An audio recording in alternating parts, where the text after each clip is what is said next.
Sebelum kita membahas tentang risalah tersebut, mungkin perlu saya kasih mukaddimah untuk motivasi kita agar kita semangat mempelajari buku tersebut. Yang pertama saya akan bahas tentang pentingnya hati. Karena judul risalah Syekhul Islam Taimiyah adalah Amradul Qulub, penyakit-penyakit hati dan obatnya. Ya. Saya sudah kumpulkan beberapa poin tentang pentingnya hati. Yang pertama, ikhwan dan akhwat rahmatillah subhanahu wa ta'ala, perlu kita ingat yang Allah lihat adalah hati, yang menjadi patokan utama. Benar Allah melihat fisik, tetapi yang patokan utama adalah hati. Makanya dalam hadis Rasulullah SAW bersabda, Innallaha la yanzuru ila suwarikum wala ila ajsamikum. Allah tidak melihat kepada suwarikum. Suwar itu maksudnya rupa kalian. Ajsamikum, dan Allah juga tidak melihat kepada fisik kalian. Walakin yanzur ila qulubikum wa amalikum. Tapi Allah melihat kepada hati kalian dan amalan kalian. Di sini hati lebih dahulukan daripada amal jawarih, ya. Fisik itu belakangan. Yang pertama dilihat oleh Allah Subhanahu wa taala adalah hati, ya. Oleh karenanya kita tahu bahwasanya ada orang-orang kafir, orang munafik yang mereka memiliki fisik yang menakjubkan, ya.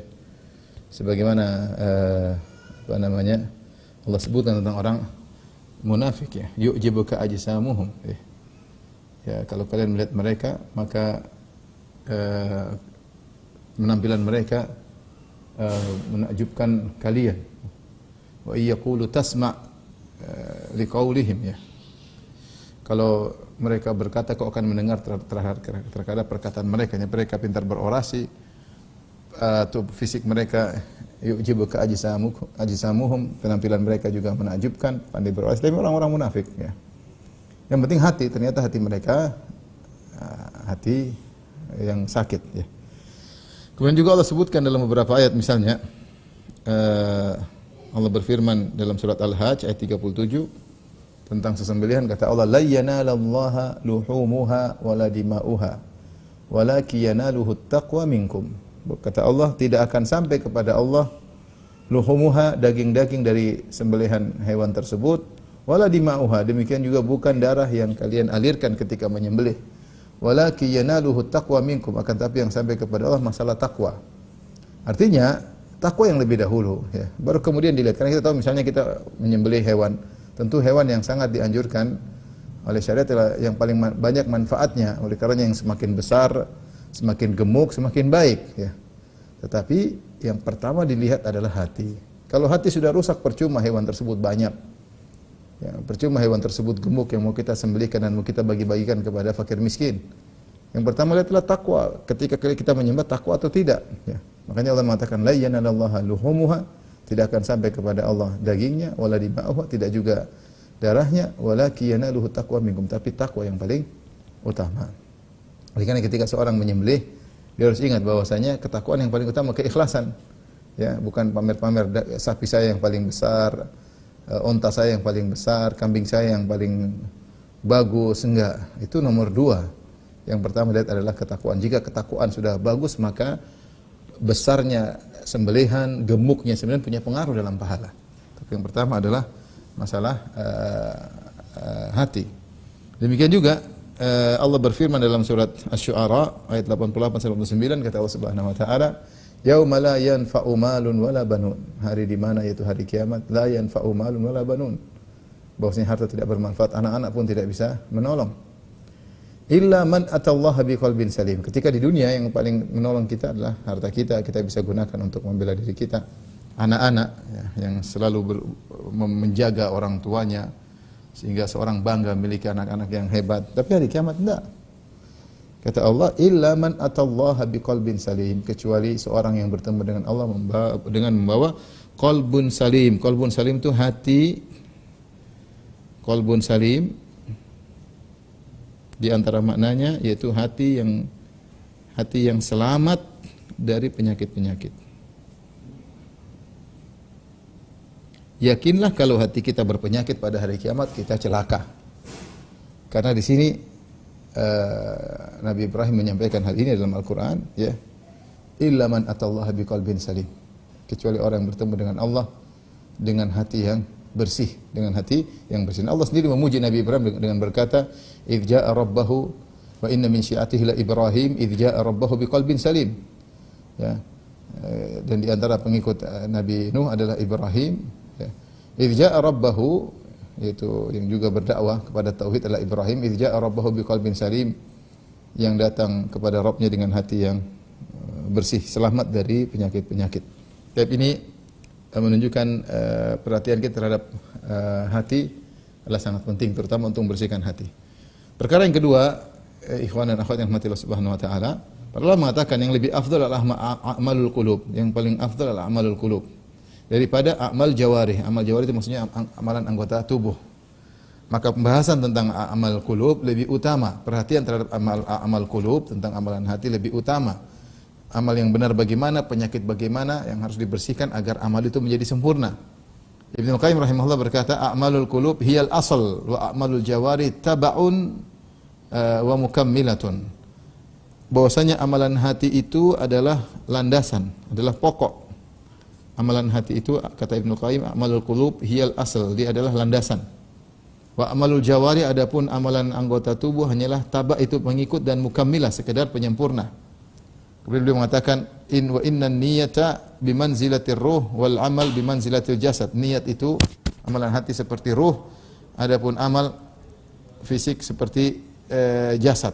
Jadi niat seperti ruh, amal jawari anggota tubuh seperti jasad. Jasad lil a'dha, bagi anggota tubuh. Makanya kalau seandainya ruh meninggalkan jasad, maka rusaklah ruh jasad tersebut. Kemudian beliau berkata, fa ma'rifatu ahkamil qulub, maka mengenal tentang hukum-hukum terkait dengan hati, ahammu min ma'rifati ahkamil jawarih, lebih utama dari mengenal hal-hal yang terkait dengan anggota tubuh. Dan cukuplah sabda Nabi sallallahu alaihi wasallam, beliau bersabda, innal fil jasadi mudghah, sungguhnya dalam tubuh kita ada segumpal daging. Idza saluhat saluhal jasadu kulluh wa idza fasadat fasadal jasadu kulluh ala wahiyal qalbu. Kata Nabi sallallahu alaihi wasallam, dalam tubuh ada segumpal daging, yaitu hati, ya. Jika hati baik, kata Nabi sallallahu alaihi wasallam, jika dia baik maka baik pula seluruh anggota tubuh. Jika dia buruk, buruk pula seluruh anggota tubuh, ya. Itu jika hati baik maka baik pula seluruh tubuh. Seluruh tubuh. Dan sebaliknya, ini sabda Nabi sallallahu alaihi wasallam. Oleh karenanya, tidaklah seorang melakukan kebajikan yang nampak diproyeksikan dari fisik dia kecuali ada kebaikan dalam hatinya, ya. Kalau itu dia tulus maksudnya. Dan tidaklah seorang melakukan keburukan, ya, kemaksiatan dengan anggota tubuhnya, baik dia tidak menjaga pandangan, baik dia tidak menjaga pendengaran, atau dia mungkin melakukan dosa-dosa yang lain, kecuali pasti ada rusak dalam hatinya. Pasti. Itu adalah karena anggota tubuh ini hanyalah nunduk kepada hati. Kita tidak bergerak kecuali ada hati yang memerintah. Maka tidak ada kebaikan yang kita lakukan kecuali hati yang memerintah. Tidak ada keburukan yang kita lakukan kecuali ada penyakit. Ya, ada penyakit. Maka rusaknya amalan anggota tubuh adalah indikator yang kuat bahwasanya hati ada bermasalah, ada penyakit dalam hati. Maka penting bagi kita untuk perhatian terhadap amalan hati, ya, supaya terproyeksikan, diekspresikan dengan amalan anggota tubuh.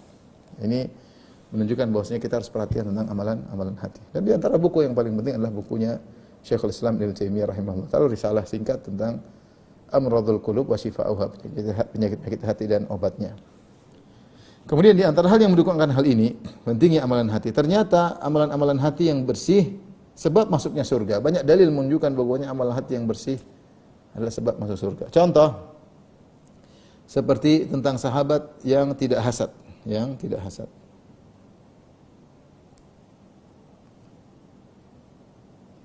Hadis yang masyhur, ya.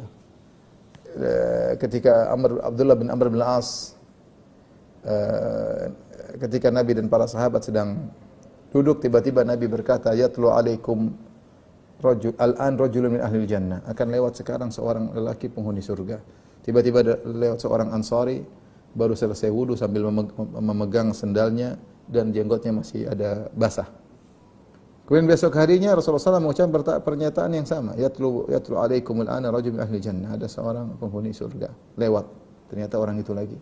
Hari ketiga Rasulullah mengucapkan ucapan yang sama. Yatlu alaikumul ana rajul min ahli jannah. Akan muncul sekarang lewat kalian seorang lagi penghuni surga. Orang itu juga akhirnya Abdullah bin Amr bin As radhiyallahu anhu penasaran, maka dia pun mengikuti orang tersebut. Akhirnya dia Abdullah bin Amr bin As bersandiwara, dia berkata, sungguhnya ada masalah antara saya dengan orang tuaku. Bolehkah kalau kau tidak merepotkan, saya ingin tidur di rumahmu. Yaitu Abdullah bin Amr bin As ingin mengecek apa sih amal orang ini. 3 hari dia tidur bersama orang tersebut, tidak ada amal yang istimewa. Tidak ada amal yang istimewa. Ya. Maka hampir Abdullah bin As meremehkan dia.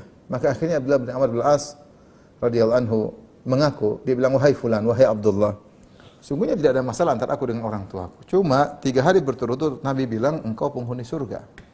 3 hari berturut-turut Nabi bilang engkau penghuni surga. Maka apa amalmu?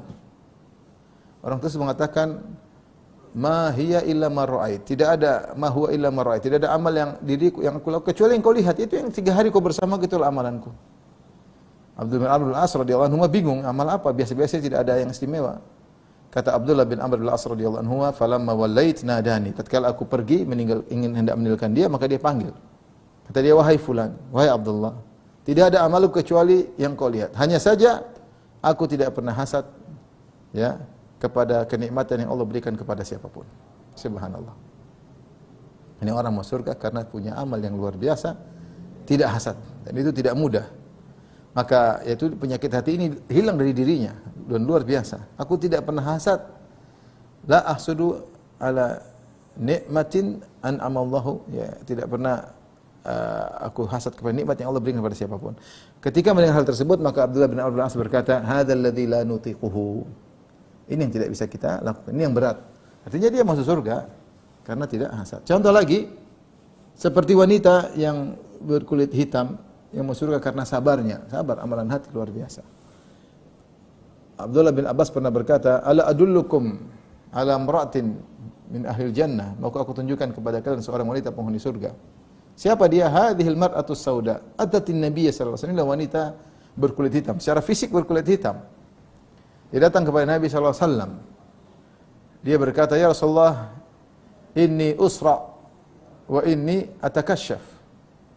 Fadu'ullaha an yashfiyani. Ya Rasulullah, aku ini terkena penyakit sara, ya penyakit ayan, atau dia mengatakan kerasukan jin, atau kena penyakit ayan sehingga dia tidak bisa mengontrol dirinya. Wa inni atakashaf, namun jadi masalah kalau aku sedang terkena penyakit, aku tersingkap sebagian auratku terlihat. Maka berdoalah kepada Allah ya Rasulullah sallallahu alaihi wasallam agar Allah menyembuhkanku. Apa kata Nabi sallallahu alaihi wasallam? In syi'ti da'autu lak. Ya. Kalau engkau mau aku doakan engkau maka kau sembuh. Wa in syi'ti sabarti walakil jannah. Tapi kalau kau sabar, kalau kau mau kau sabar dan bagimu surga. Kalau kau sabar bagimu surga. Kalau kau mau sembuh, aku doakan sembuh insyaallah kata Nabi. Tapi kalau kau mau kau sabar, kau akan masuk surga. Ya, maka kata wanita ini, subhanallah, dia berkata, asbir walakin ud'ullah alla atakasyaf. Ya Rasulullah, aku memilih sabar. Tapi berdoalah kepada Allah agar aku tidak tersingkap auratku ketika aku sedang terkena serangan sara, ayan, atau terkena penyakit atau sedang kemasukan jin ya. Subhanallah, akhirnya wanita ini kalau sakit dia kejang-kejang tapi auratnya tidak terbuka. Dia sabar, dia memilih sabar masuk surga. Bagaimana? Ini amalan hati yang luar biasa. Memilih sabar demi untuk masuk surga ya. Contoh lagi ketika Ibnu Qayyim rahimahullah menyebut tentang kisah wanita pezina yang beri minum kepada seekor anjing. Kata Rasulullah SAW, bainama kalbun bi raqiyatin kada yaqtuluhu al-atash.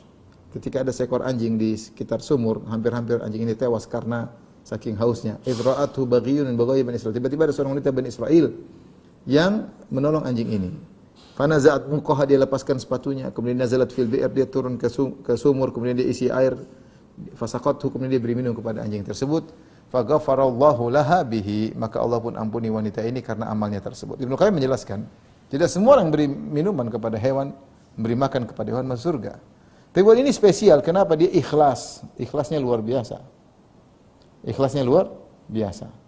Kenapa ketika itu tidak ada orang lain kecuali dia bersama anjing tersebut. Yang kedua, anjing tersebut tidak bisa mengucapkan syukran laki, tidak bisa anjing tersebut. Apa yang mau diharapkan balasan dari anjing tersebut? Tetapi keikhlasannya untuk membantu anjing ini menjadikan dia diampuni oleh Allah Subhanahu wa taala ya. Oleh karenanya bagaimana amalan hati luar biasa. Makanya para ulama mengatakan iman punya pengaruh tentang pahala. Ya, iman punya pengaruh tentang pahala ya. Seperti sabda Nabi sallallahu alaihi wasallam, "Lau anna ahadakum anfaqa mithla Uhudin dhahaban ma balagha mudda ahdim wala nasifahu." Seandainya salah seorang dari kalian berinfak dengan emas sebesar gunung Uhud, maka tidak sama dengan infak seorang sahabat Nabi, meskipun 2 genggam gandum atau 1 genggam gandum. Ya, kita zaman sekarang punya emas sebesar gunung Uhud, yang gunung Uhud sangat lebar dan luas, tinggi. Kalau kita infakkan di jalan Allah, tidak akan sama dengan infaknya para sahabat. Di antaranya kenapa? Kata Ibnu Taimiyah rahimahullah, karena hati mereka, keikhlasan mereka, keimanan mereka, ketakwaan mereka menjadikan amal mereka punya pengaruh yang luar biasa ya. Maka hati yang bersih ini di antara sebab utama untuk masuk surga. Utama untuk masuk surga ya. Oleh karenanya Allah menyebutkan misalnya Allah mencintai orang-orang yang seperti itu. Wallahu yuhibbus sabirin. Allah mencintai orang yang sabar. Innallaha yuhibbul mutawakkilin. Allah mencintai orang yang bertawakal, hatinya bertawakal kepada Allah. Wallahu yuhibbul muhsin. Allah mencintai orang yang berbuat ihsan, yang selalu menghadirkan dalam dirinya ketika beramal saleh bahwasanya Allah selalu melihat perbuatannya. Tapi ini di antara pentingnya kita belajar amalan hati, karena hati yang bersih di antara sebab utama masuk surga ya. Masuk surga. Makanya dalam satu hadis Rasulullah SAW bersabda, "Yadkhulul jannata aqwamun afidatum ka afidatit thair." Sungguh masuk surga ada sekelompok kaum yang hati mereka seperti hati burung. Perlu membahas kenapa hati burung? Kenapa ada orang masuk surga hati mereka seperti burung? Kok disamakan dengan burung? Kata sebagian ulama, karena mereka bertawakal sebagaimana tawakalnya burung. Amalan hati. Di sini Rasul menyebut tentang fokus hati. Masuk surga suatu kaum yang hatinya seperti hati burung. Ada apa gerangan dengan hati burung? Maka beberapa tafsiran di kalangan para ulama ada yang mengatakan burung itu tawakal. Kemampuan mereka dalam mencari rezeki tidak sehebat manusia. Mereka tidak punya akal yang cerdas seperti manusia yang cerdik. Tetapi mereka bertawakal akhirnya dapat rezeki. Ada yang mengatakan karena tawakalnya, ada yang mengatakan karena takutnya. Burung itu diganggu sedikit ketakutan ya, segera kabur seperti manusia yang takut ketika melakukan kemaksiatan. Kembali masalah apa? Takwa. Burung pun tidak hasad kepada yang lainnya. Kembali lagi, hati burung bersih tidak hasad kepada yang dia fokus cari rezeki, dia tidak hasad kepada burung-burung yang lainnya. Maka ada sekelompok orang masuk surga hatinya seperti hati burung. Kembali lagi, hati bersih dari penyakit hati sebab utama untuk masuk surga. Tapi yang berikutnya ini sudah Bin? Sebentar di foto dulu. Sudah? Berikutnya di antara yang membuat kita perhatian terhadap membahas masalah penyakit hati. Ternyata penyakit hati ini sangat banyak ya, sangat banyak. Nanti disebut oleh Ibnu Taimiyah rahimahullahu taala. Ini saya sebutkan beberapa poin aja. Terlalu banyak penyakit hati. Makanya disebut risalah ini amradul qulub, penyakit-penyakit hati. Penyakit hati bukan satu tapi banyak. Ada penyakit hati yang sampai pada kekufuran, ada penyakit hati tidak sampai pada kekufuran. Di antaranya seperti keraguan ya. Contoh penyakit hati. Ragu, syak, ini keraguan. Tidak yakin, ini keraguan. Ini kekufuran, syak, apalagi ragu terhadap Allah Subhanahu wa taala. Zaman sekarang banyak syubhat yang bikin orang ragu, banyak sekali. Yang ragu Tuhan ada atau tidak, apa benar Tuhan itu ada, apa benar ada hari kebangkitan. Orang ragu sekarang. Apa benar Islam ini agama paling benar? Ragu. Ada syubhat enggak? Ada, tersebar di media sosial. Banyak. Kemunafikan misalnya, kemunafikan ya. Ini juga penyakit. Zahir beda dengan batin. Penyakit. Ingin menunjukkan zahir tapi ternyata batinnya tidak sama dengan batinnya. Riya misalnya, siapa yang riya ini penyakit yang berbahaya ya. Beramal ingin dipuji, memperlihatkan amalan untuk dipuji, untuk disanjung, untuk mendapatkan manzilah fi qulubin nas, talabul manzilah fi qulubin nas agar diakui, dihormati oleh manusia. Ini juga berbahaya, riya, penyakit hati. Ujub. yaitu meyakini kagum dengan amal yang dia lakukan, ujub dengan amal dia, ujub dengan dakwahnya, ujub dengan ilmunya, ujub dengan sedekahnya, ujub merasa dirinya hebat. Tidak pantas dia kagum dengan amal solehnya sementara yang dia lakukan masih penuh banyak dengan kekurangan, ya. Atau ujub dia merasa dia berhasil karena pinternya, karena pengalamannya. Ini juga berbahaya. Di antaranya hasad, penyakit hati, hasad. Hasad. Tamanna zawalil ni'mah 'anil ghair, ya. Berangan-angan orang lain hilang kenikmatan darinya, hasad. Dan kata Ibnu Taimiyah rahimahullah taala, la yakhlu jasadun min hasad. Jasad mana yang selamat dari hasad? Tidak ada. Walakinnal karim yukhfi wal laim yubdih. Bedanya kalau orang yang mulia dia tahan, dia lawan hasad tersebut. Adapun orang yang buruk maka dia akan perlihatkan aplikasi dari hasad tersebut. Maka ini juga hasad. Kemudian misalnya dendam, tidak memaafkan. Ini dendam. Ada orang seperti ini, dendam melulu. Tidak lupa-lupa dengan kesalahan orang, dendam, dendam, penyakit hati. Tidak mudah memaafkan. Ada orang seperti ada, susah. Mau kejadian berapa tahun lalu, mau puluhan tahun lalu, mau kesalahan kecil diingat melulu. Kasihan orang seperti ini, penyakit hati. Ya. Kemudian di antara misalnya buruk sangka, suudzon pada orang, suudzon kepada istri, suudzon kepada suami. Yang lebih parah adalah suudzon kepada Allah Subhanahu wa taala. Ya. Adh-dhannina billahi dhanna sau'. Yang Allah cela orang-orang kafir, orang munafik yang mereka bersuudzon kepada Allah. Berprasangka kepada Allah dengan prasangka buruk. Ini betapa banyak atau orang sebagian kita tertimpa dengan berprasangka buruk kepada Allah. Subhanallah, sementara Allah mengatakan ana inda dhanni 'abdi bi, aku tergantung persangkaan hambaku. Subhanallah. Falyadhunna bi ma syaa. Hendaknya seorang hambaku berprasangka kepadaku dengan apa yang dia suka. In dhanna khairan, kalau dia berprasangka baik bagi dia kebaikan, wa in dhanna syarran falahu, kalau dia berprasangka buruk tentangku bagi dia keburukan. Contoh putus asa, al-qunut min rahmatillah, putus asa. Putus asa, kayaknya tidak ada harapan. Putus asa rahmat Allah Subhanahu wa taala. Nabi Yaqub alaihissalam menasihati anak-anaknya, ya bani yadhhabu fatahassasu min Yusuf wa akhihi wa la tayasu min rauhillah innahu la yayasu min rauhillah illal qaumul kafirun. Wahai anak-anakku, pergilah kembali lagi, cari kabar tentang Yusuf dan Binyamin.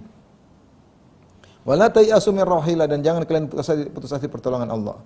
Innahu la yayasu min rauhillah illal qaumul kafirun. Tidak ada yang putus asa dari pertolongan Allah kecuali orang kafir. Wa may yaqnatu min rahmati rabbi illa dhallun. Tidak ada yang putus asa dari rahmat Allah kecuali orang-orang sesat. Contoh lagi sebaliknya, merasa aman dari makar Allah, melakukan maksiat tapi tidak merasa takut suatu saat Allah bisa memberikan dia azab, suatu saat Allah bisa mematikan dia, merasa melakukan maksiat dengan tenang dan nyaman, merasa aman. Ini juga dosa hati. Harusnya orang kalau muslim kalau bermaksiat ada kekhawatiran, ada kegelisahan, ini hilang semua, dia merasa aman, tenang aja. Contohnya misalnya sombong, merendahkan orang lain, melihat orang dengan merendahkan. Bihasbi imri'in minasyarri an yakhira akhahul muslim. At-taqwa hahuna taqwa. Kata Nabi, takwa tempatnya di hati, takwa tempatnya di hati. Cukuplah seorang dikatakan buruk ketika dia meremehkan saudaranya. Akhirnya ghamtun nas, merendahkan orang lain, itu namanya sombong. Ini sebagian penyakit hati. Artinya ini semua harus kita bahas agar hati kita menjadi bersih, kita kenali bagaimana sifat-sifatnya, bagaimana obatnya. Ketika tahu penyakit hati banyak, maka kita harus perlu serius untuk memperbaiki hati kita dari penyakit tersebut. Kemudian di antara hal yang menunjukkan tentang pentingnya kita belajar tentang hati, penyakit-penyakitnya dan pengobatannya adalah bagaimana perhatian Nabi untuk berdoa supaya hatinya bersih. Ya.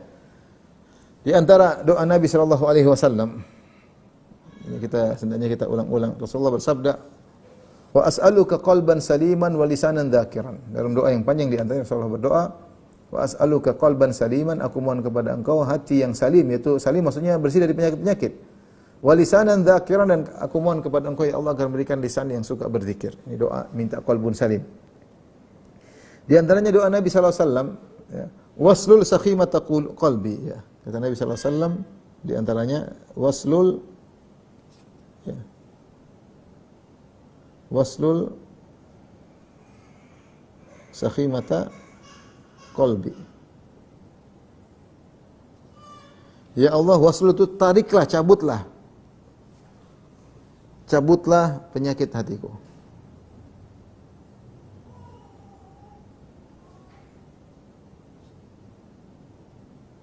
Nabi berdoa agar terhindar dari penyakit hati. Rasulullah kalau ada penyakit hati cabutlah. Ya. Rasulullah juga berdoa, ya muqallibal qulub tsabbit qalbi ala dinik. Ya wahai pembolak-balik hati manusia. Tsabbit qalbi ala dinik, kokohkanlah hatiku di atas agamamu. Kokohkanlah hatiku di atas agamamu. Subhanallah ya, kokohkan hatiku di atas agamamu. Ini Nabi yang khawatir dengan hatinya. Sampai istrinya berkata, ya Rasulullah, Anda sering sekali baca doa ini. Ya, padahal kita tahu siapa Nabi. Nabi SAW hatinya sudah dibersihkan oleh Jibril. Diambil hatinya Nabi sampai 2 kali. Pertama kali ketika Nabi masih berusia 4 tahun, datang Jibril, belah hatinya dibersihkan. Ketika Rasul yang kedua, Rasulullah ketika ingin Isra Mi'raj, diambil, dibelah hatinya, dadanya dikeluarkan, jantungnya, hatinya kemudian dibersihkan. Qalbu maksudnya jantungnya, dibersihkan. Itu pun Rasulullah SAW masih berdoa, ya muqallibal qulub tsabbit qalbi ala dinik. Wahai pembolak-balik hati manusia, tetapkan hatiku di atas agamamu. Itu benar betapa banyak perkara yang membuat hati kita menjadi ragu, terkena penyakit hati. Lagi di zaman sekarang, seorang melihat sesuatu hatinya bisa goyang. Bisa timbul keraguan, baca syubhat hatinya bisa ragu. Kalau tidak selamatkan kita enggak bakalan selamat. Ya. Apa kata Allah Subhanahu wa taala? Ya. Walaula an tsabbatnaka laqad kitta tarkanu ilaihim syai'an qalila. Kalau bukan kami kokohkan engkau wahai Rasulullah, laqad kitta tarkanu ilaihim syai'an qalila. Sungguh kau akan condong kepada mereka dengan sedikit kecondongan. Nabi saja bisa condong kepada kesalahan. Kalau bukan Allah kokohkan Nabi, mungkin Nabi sudah condong, ya.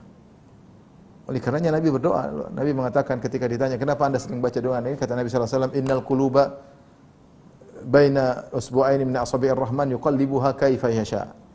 Sungguhnya hati itu di antara 2 jemari Allah Subhanahu wa taala. Allah bolak-balikkan sesuai yang Allah kehendaki. In syaa aqamahu, kalau Allah berkehendak Allah luruskan, wa in syaa zagahu, kalau Allah berkehendak Allah simpangkan. Hati ini berat. Tiba-tiba hati bersih, tahu-tahu pengin maksiat. Tahu-tahu pengin nonton macam-macam, tahu-tahu pengin dengar macam-macam. Hati. Tahu-tahu kok ingin gibahin orang, tahu-tahu kok suudzon, tahu-tahu kok dengki, tahu-tahu kok hasad. Oh, berat hati ini, enggak gampang. Enggak gampang kita mengontrol hati. Kalau Nabi saja sering berdoa, bagaimana dengan kita? Itu Nabi yang hati sudah dibersihkan, malaikat Jibril sering berdoa. Gimana lagi dengan kita?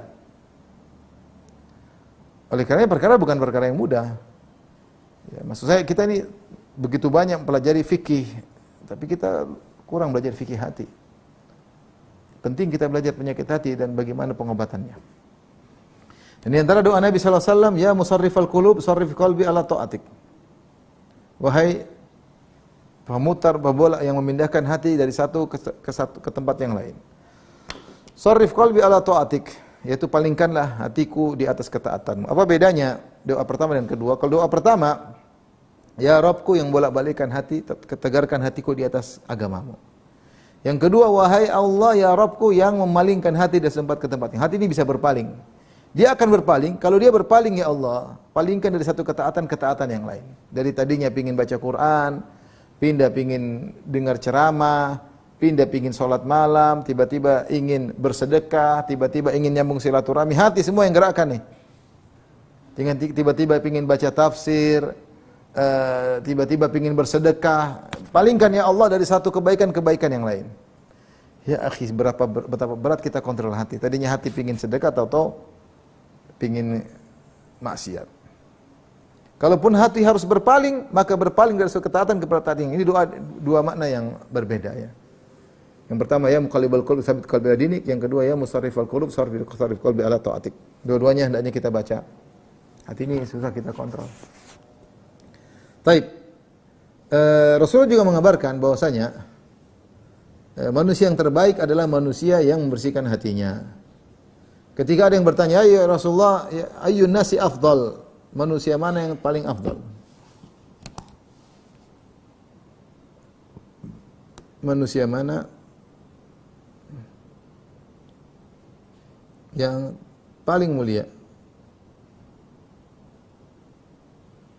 Maka Rasulullah berkata, kullu mahmumil qalbi saduqil lisan. Mahmumul qalbi, setiap orang yang bersih hatinya, saduqul lisan, dan yang jujur lisannya. Maka sahabat ketika mendengar orang yang paling afdal yang hatinya bersih, dibersihkan, mahmumul qalb artinya hati yang dibersihkan, setiap orang yang hatinya dibersihkan, saduqul lisan, dan lisannya jujur. Sahabat berkata, "Ya Rasulullah, saduqul lisan arafnahu." Ya Rasulullah, orang yang lisannya jujur kami ngerti, maksudnya enggak pernah bohong. Fama mahmumul qalb, kalau gitu apa yang dimaksud dengan hati yang disapu? Mahmum itu disapu.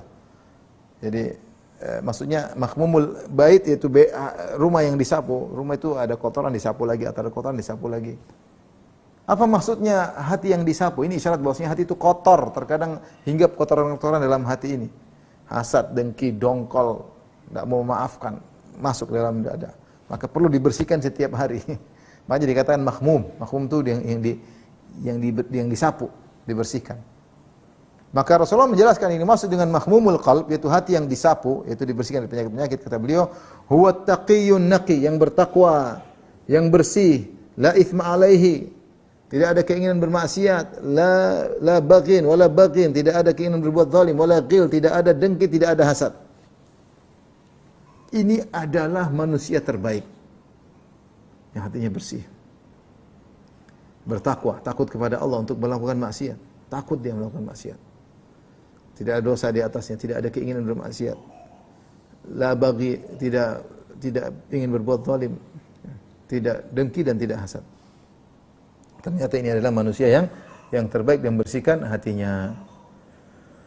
Oleh karenanya, ini sebagai mukaddimah ya, untuk motivasi saya sendiri dan juga motivasi para pemirsa, ikhwan maupun akhwat, untuk kita perhatian terhadap permasalahan ini. Bagaimana membersihkan hati kita dari penyakit-penyakit. Kita kenali penyakit tersebut satu persatu, kemudian kita berusaha bersihkan. Dan inilah kita membaca buku Syekhul Islam Ibnu Taimiyah rahimahullah taala, Amradul Qulub ya.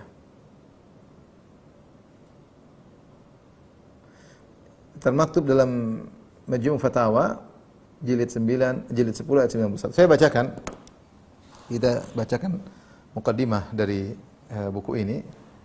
Qala Syekhul Islam Taqiyuddin Ahmad Ibnu Taimiyah rahimahullah taala. Berkata Syekhul Islam Ibnu Taimiyah rahimahullah taala, Alhamdulillahi nasta'inuhu wa nastaghfiruhu wa na'udzu billahi min syururi anfusina. Segala puji bagi Allah, kami mohon pertolongan kepadanya. Wa nastaghfiruhu, dan kami mohon ampunan kepada Allah. Wa na'udzu billahi min syururi anfusina. Kami berlindung kepada Allah dari keburukan jiwa kami. Wa min sayyiati a'malina, dan dari kejelekan amalan-amalan kami. Man yahdihillahu fala mudhillalah. Siapa yang diberi petunjuk oleh Allah, maka tidak ada yang bisa menyesatkannya. Wa may yudlil fala hadiyalah, dan siapa yang disesatkan tidak ada yang bisa memberi hidayah kepadanya. Wa asyhadu an la ilaha illallah wahdahu la syarikalah. Aku bersaksi bahwasanya tidak ada yang berhak disembah kecuali Allah semata, tidak ada sekutu baginya. Wa asyhadu anna Muhammadan abduhu wa rasuluh, dan aku bersaksi bahwasanya Muhammad adalah hamba Allah dan rasulnya, utusannya sallallahu alaihi wasallam. Semoga Allah memberi salawat kepadanya, wa ala alihi, dan kepada keluarganya, wa ashabihi, dan juga pada sahabatnya, dan salam buat mereka taslima, benar-benar salam buat mereka semua. Ini mukaddimah ya, sesuai dengan sunnah Nabi, disebut dengan khutbatul hajah, yang dibuka dengan memuji Allah Subhanahu wa taala. Rasulullah SAW sering membuka khutbahnya dengan pujian terhadap Allah. Kemudian mengatakan nasta'inuhu, kami mohon kepada Engkau ya Allah, wa nastaghfiruka, kami mohon ampunan, subhanallah, pengakuan terhadap dosa-dosa. Dan kemudian lihat, wa na'udzu billahi min syururi anfusina, kami berlindung dari keburukan jiwa kami. Ini masalah hati. Wa min sayyiati a'malina, dan berlindung dari keburukan amal kami. Ya, keburukan jiwa ini ada, jiwa ini punya keburukan. Pingin dendam, pingin ini, pingin maksiat, pingin dimanjakan, punya dendam, punya penyakit sendiri hati ini. Wa min syururi anfusina, kami berlindung kepada Allah dari keburukan jiwa-jiwa kami. Wa min sayyiati a'malina, dari keburukan amalan kami. Terkadang kita fokus melihat keburukan orang. Terkadang kita berusaha menilai hati orang, sementara hati kita sendiri bermasalah. Kita sendiri berlindung dari keburukan jiwa kita dan berlindung dari amalan-amalan kita. Kemudian benar-benar ketundukan kepada Allah, pengakuan segala hidayah di tangan Allah. May yahdillahu fala mudhillalah. Siapa yang Allah beri petunjuk, maka tidak ada yang bisa menyesatkan. Satu dunia berusaha menyesatkan kamu, menebarkan syubhat sebanyak-banyaknya. Kalau Allah ingin kau dapat hidayah, tidak akan bisa ada yang bisa beri kesesatan. Ini luar biasa. Bagaimana ada seorang hidup di tengah-tengah kaum ateis, kaum kufar, tiba-tiba dia dapat hidayah, masuk Islam, kemudian menjadi deretan di kalangan para ulama. Allah kalau ingin kasih hidayah, maka tidak ada yang bisa mencegahnya. Nabi Ibrahim alaihissalam hidup di tengah-tengah satu negeri semuanya kafir, menyembah berhala, dia dapat hidayah. Luar biasa. Allah berkehendak tidak ada yang bisa menyesatkan. Wa may yudlil fala hadiyalah, tapi siapa yang Allah sesatkan maka tidak ada yang bisa beri petunjuk kepadanya. Orang munafik apalagi kurangnya, tinggal di zaman Nabi, dengar ceramah Nabi, lihat akhlak Nabi, lihat mukjizat Nabi, tidak dapat hidayah. Abu Thalib apalagi kurangnya, paman Nabi, dicintai oleh Nabi, dia pun sangat sayang kepada Nabi, lebih cinta Nabi daripada anak-anaknya sendiri. Abu Thalib lebih cinta kepada Muhammad SAW daripada Ali bin Abi Thalib, daripada Ja'far bin Abi Thalib, daripada Aqil bin Abi Thalib, daripada Talib bin Abi Thalib. Tapi masuk Islam? Jawabannya enggak. Apakah Nabi kurang mendakwahinya? Nabi begitu kuat mendakwahinya, berulang-ulang dakwai pamannya. Dan pamannya tahu tentang benarnya agama Islam. Tetapi kalau Allah tidak kasih hidayah, tidak ada yang bisa beri petunjuk. Ini benar-benar menunjukkan bagaimana pengakuan semuanya di tangan Allah. Aku bersaksi tidak ada yang berhak disembah kecuali Allah semata, dan bersaksi Muhammad adalah utusan Allah. Kemudian beliau berkata, faslun, fasal fi maradil qulub wa shifaiha, tentang penyakit hati dan obatnya. Obat amradil qulub, maradil qulub wa shifaiha, yaitu tentang penyakit hati dan obatnya. Maka beliau setelah itu menyebutkan tentang dalil-dalil bahwasanya hati itu bisa sakit, disifati sakit. Jadi ada hati yang salim, hati yang sehat, ada hati yang sakit, ada hati yang mati. Hati itu ada macam-macam, ada yang sehat seperti qalbun salim, Allah sifati qalbun salim. Ada yang hati yang mati, ada hati yang sakit. Sakit ini ada yang bisa membunuh, ada yang bisa sekedar sakit tidak sampai mematikan. Beliau menyebutkan qala Allah Ta'ala 'anil munafiqin. Allah berfirman tentang orang munafikin, fi qulubihim marad. Sungguh dalam hati mereka ada penyakit. Fazadahumullahu maradha, maka Allah semakin menambah penyakit hati mereka. Di sini Allah mensifati hati dengan qalbu, dengan sakit. Dan kita akan bahas tentang penyakit hati. Di antara orang munafikin Allah mengatakan fi qulubihim marad, mereka hatinya sakit. Fazadahumullahu maradha, karena sakit hati Allah tambah lagi semakin sakitnya. Jadi sakit orang munafik bertingkat-tingkat. Sudah sakit hati semakin tambah lagi. Wa qala ta'ala, Allah juga berfirman dalam ayat yang lain, liyaj'ala ma yulqi syaitanu fitnatan lil ladzina fi qulubihim marad wal qasiyati qulubuhum. Ya. Agar menjadikan apa yang syaitan lemparkan, yang syaitan bisikan sebagai fitnah bagi orang-orang dalam hati mereka ada penyakit dan yang hati mereka keras. Syaitan tuh bisik-bisikan syubhat, bisikan, tapi yang mudah menerima hati yang sakit. Fitnatan lil ladzina fi qulubihim marad. Karena hati sakit mudah terkena hembusan syaitan. Yang hatinya keras mudah terkena hembusan syaitan. Tapi kalau dia hatinya sehat, mental itu, ya, godaan syaitan, syubhat yang disampaikan syaitan mental. Intinya di sini Syekhul Islam Taimiyah membawakan ayat-ayat yang menunjukkan bahwasanya ada hati yang sakit yang mudah untuk digoda oleh syaitan. Allah juga berfirman tentang orang munafikin, la illam yantahil munafiquna wal ladzina fi qulubihim maradun wal murjifuna fil madinati lanughriyannaka min thumma la yujawirunaka fiha illa qalila. Ya, kata di sini kata Allah, kalau jika orang munafik tidak berhenti dan orang-orang dalam hati mereka ada penyakit dan orang provokator yang di kota Madinah, ya. Allah sebutkan di sini Allah mengatakan ladzina fi qulubihim marad, dan orang-orang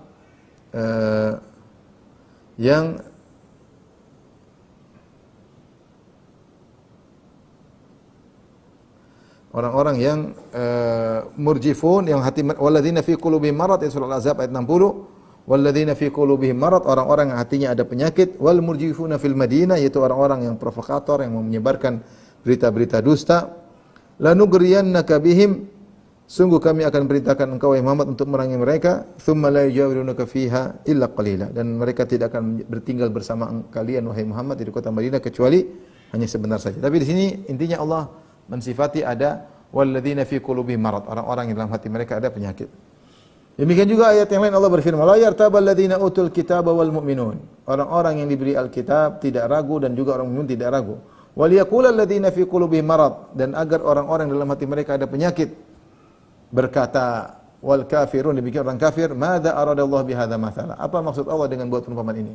Di sini Allah menyebutkan ada orang kafir yang mungkin hatinya mati dan ada orang yang hatinya sakit dua kelompok ini berkata, buat apa Allah membuat perumpamaan ini?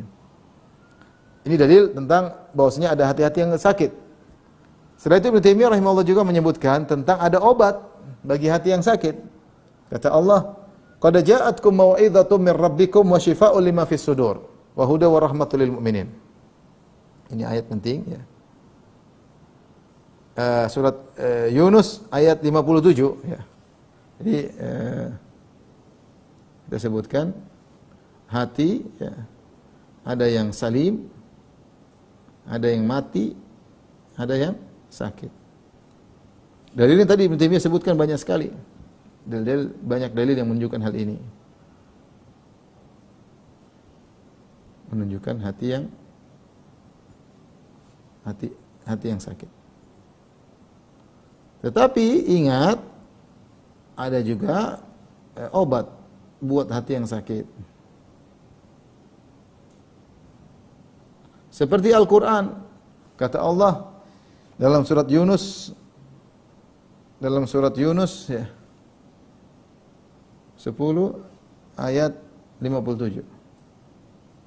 Kata Allah Subhanahu wa taala, "Ya ayuhan nasu qad ja'atkum mau'izatun min rabbikum." Wahai manusia sekalian, telah datang mau'izah, peringatan, ujangan dari Rabb kalian, yaitu Al-Qur'an, wa syifaa'un lima fis sudur. Allah mengatakan wa syifaa'un lima fis sudur. Itu obat bagi penyakit hati.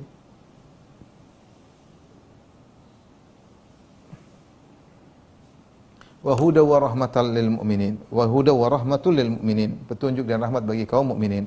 Ketika Allah mensifati ada obat, Masya Allah, ini hiburan bagi kita. Ada harapan bahwasanya penyakit hati itu bisa ada obatnya. Ya.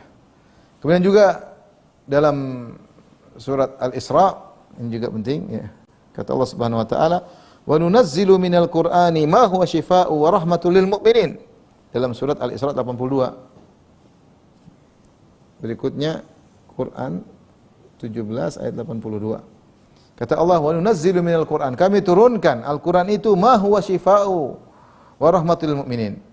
Al-Qur'an itu ma huwa syifaa'un, yang merupakan obat. Al-Qur'an adalah obat. Ya. Allah berfirman, "Nunazzilu minal Qur'an." Kami turunkan dari Al-Qur'an apa yang merupakan obat. Ada yang mengatakan minal Qur'an maksudnya bukan min tabi'idhiyah, tapi libainil jins, yaitu kami turunkan Al-Qur'an, seluruh Al-Qur'an adalah obat. Seluruh Al-Qur'an adalah obat. Wa rahmatul lil mu'minin, dan rahmat bagi kaum mukminin, wala yazidudz zalimin illa khasara, dan tidak menambah bagi orang yang zalim kecuali kerugian. Maka ada isyarat bahwasanya penyakit hati itu ada obatnya. Allah juga berfirman, wa yashfi sudura qaumil mu'minin, yaitu agar Allah melegakan dada-dada kaum mukminin yang dizalimi.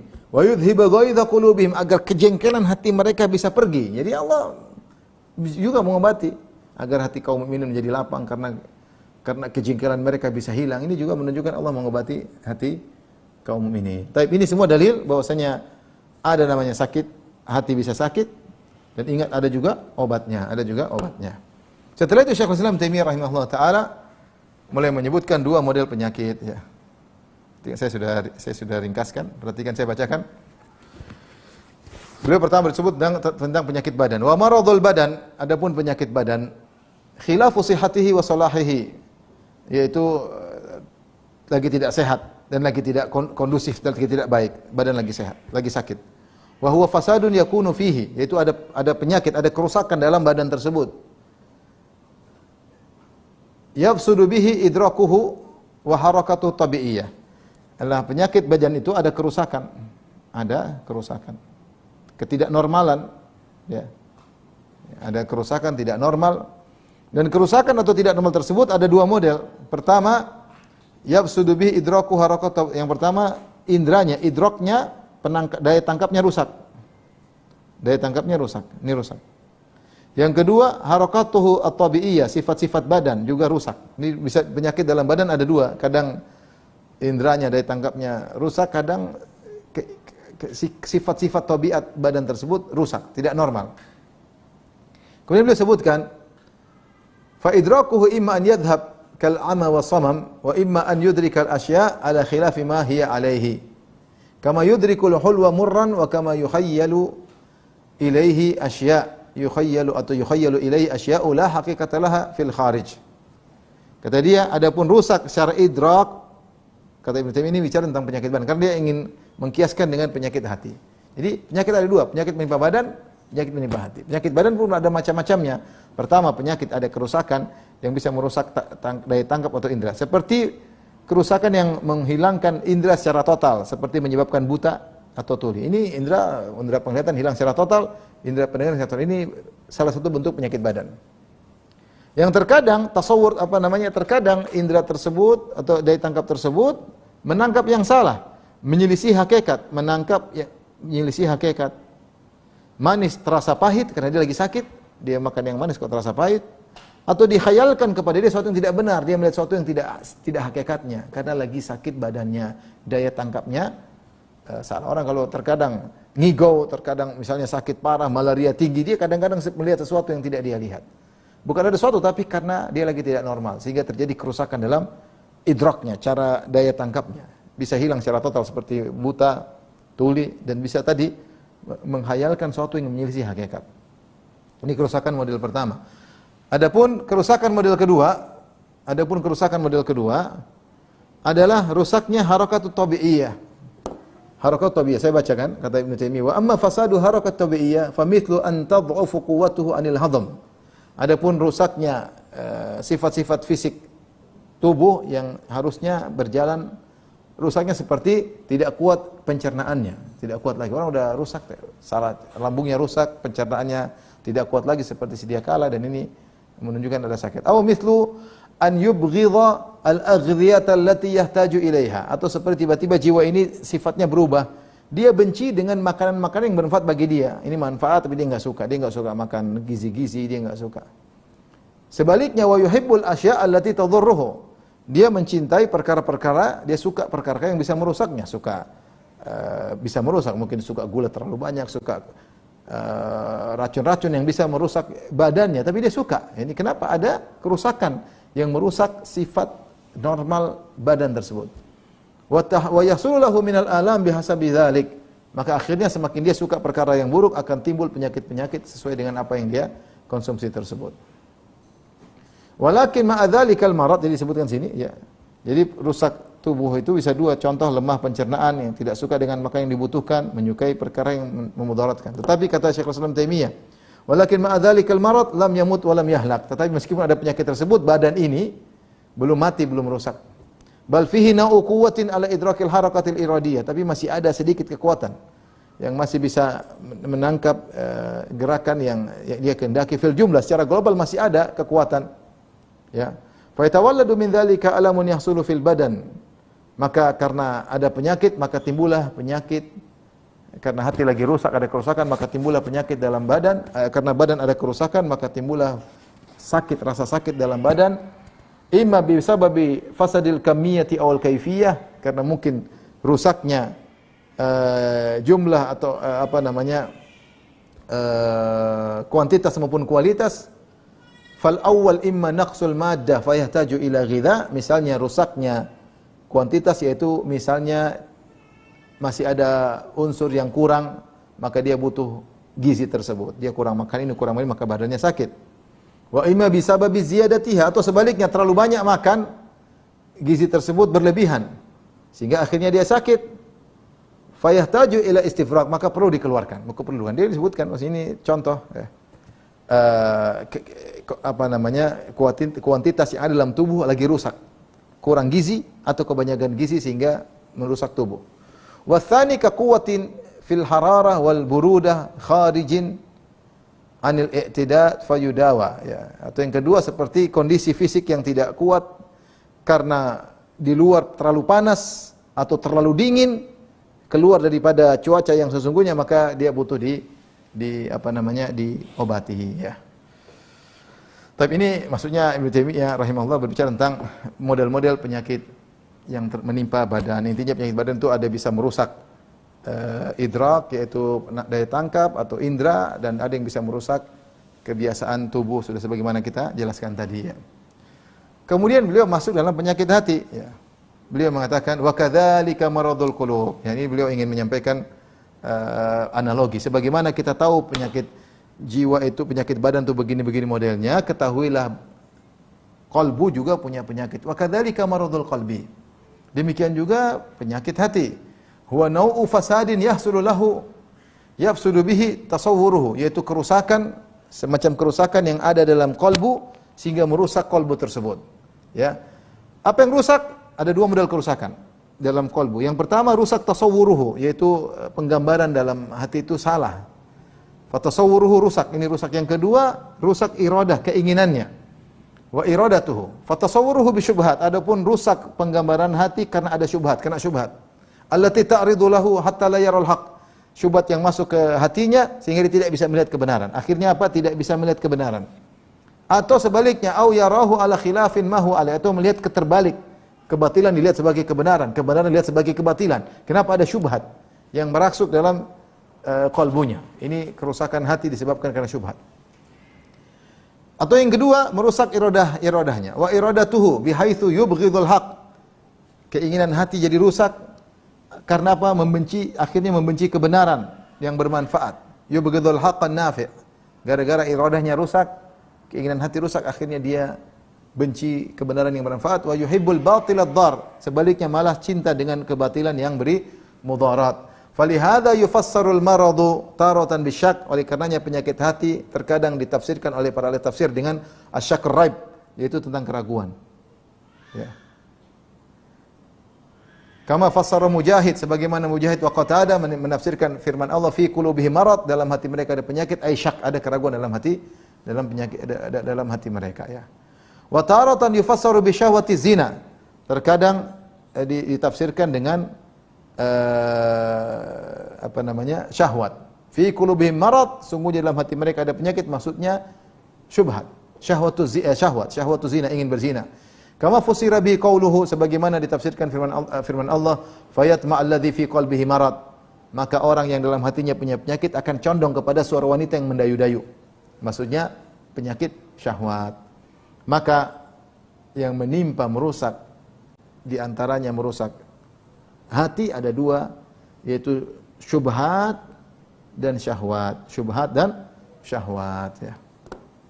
Walihada sannaf al-Kharaiti, oleh karenanya al-Kharaiti salah seorang ulama menulis buku dengan judul Kitabu I'tilalil Qulub, kitab tentang penyakit-penyakit hati. Ya, ai maradhiha, tentang penyakit hati, wa arada bihi, dan beliau maksud dengan arada bihi maradha, yang dimaksud dengan penyakit hati yang ditulis oleh al-Kharaiti maksudnya bisyahwat. Maksudnya adalah syahwat, ya. Tapi ini ikhwan dan akhwat yang dirahmati Allah subhanahu, muqaddimah yang mungkin saya sampaikan dari kitab Amradul Qulub tentang penyakit badan ada, penyakit hati ada juga, dan penyakit hati itu bisa rusak dari tasawur, salah menggambarkan, ini karena syubhat, dan juga karena iradah dia yang tidak benar, keinginannya yang tidak terkontrol karena syahwat, sehingga malah ingin yang rusak-rusak dan tidak suka dengan yang baik-baik. Orang sudah syahwat susah. Diajak ke masjid enggak mau, tapi kalau ajak joget senang, diajak dangdutan senang, nonton bioskop senang. Nonton ceramah enggak suka. Padahal kenapa dia tidak suka? Karena hatinya lagi penyakit, tapi penyakitnya syahwat. Penyakitnya syahwat. Adapun kalau dia ragu, ini penyakitnya syubhat. Mungkin sampai sini saja sebagai mukaddimah dari kitab ini. Wallahu a'lam bishawab. Insyaallah kita kalau ada kesempatan lanjutkan kepada waktu yang lain. Wallahu taala a'lam bishawab. Kalau ada yang bertanya saya persilahkan.